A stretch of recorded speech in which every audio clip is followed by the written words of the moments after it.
श्रीराम समर्थ. सद्गुरू श्री ब्रह्मचैतन्य गोंदवलेकर महाराज यांचे प्रवचन. दिनांक 16 जून. परमार्थ श्रद्धेने करावा.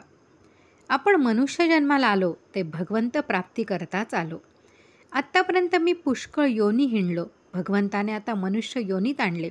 भगवंता, आता नाही तुला विसरणार असे कबूल करूनही आपण जन्मास आलो नाही तर लगेच तू कोण असे म्हणू लागतो.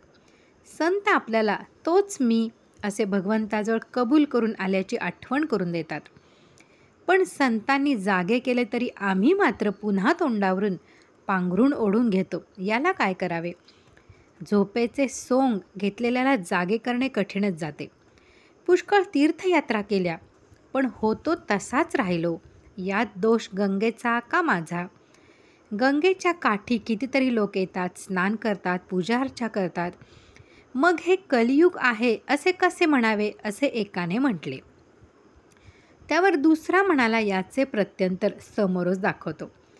समोर एक रक्तपिती माणूस बसला आहे. त्याला जो पापी नसेल त्याने कवटाळावे म्हणजे त्याची रक्तपिती जाईल. पण एवढे होईल की जर कवटाळणारा पापी असेल तर त्याला त्या माणसाची रक्तपिती होईल. असे समजल्यावर जो तो हळूहळू तिथून पसार होऊ लागला.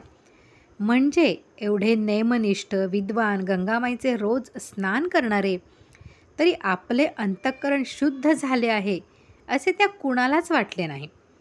तेवढ्यात वऱ्हाडकडला एक गरीब शेतकरी घोंगडी पांघरून हातातली काठी टेकीत टेकीत येत होता. त्याची निष्ठाच अशी की गंगेत स्नान केले की सर्व पापे नष्ट होतात. त्याने गंगेत बुडी मारली आणि वर येऊन त्या रोग्याला कडकडून भेटला आणि आश्चर्य म्हणजे त्या रोग्याचा रोग एकदम बरा झाला. असे हे जे गोरगरीब भोळेभाळे लोक त्यांच्याजवळ अंधश्रद्धेने जे येते ते मोठ्या विद्वानांनाही साधत नाही. आपण व्यवहारात पुष्कळ ठिकाणी अंधश्रद्धा ठेवतो.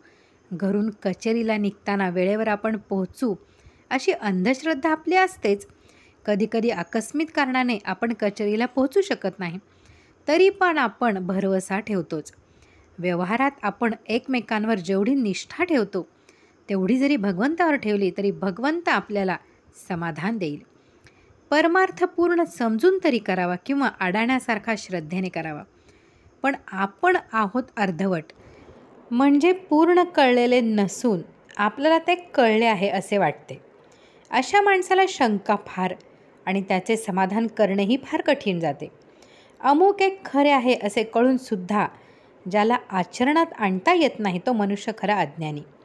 जे अनुभवाने सुधारले तेच शहाणे भले. आजचे बोधवचन.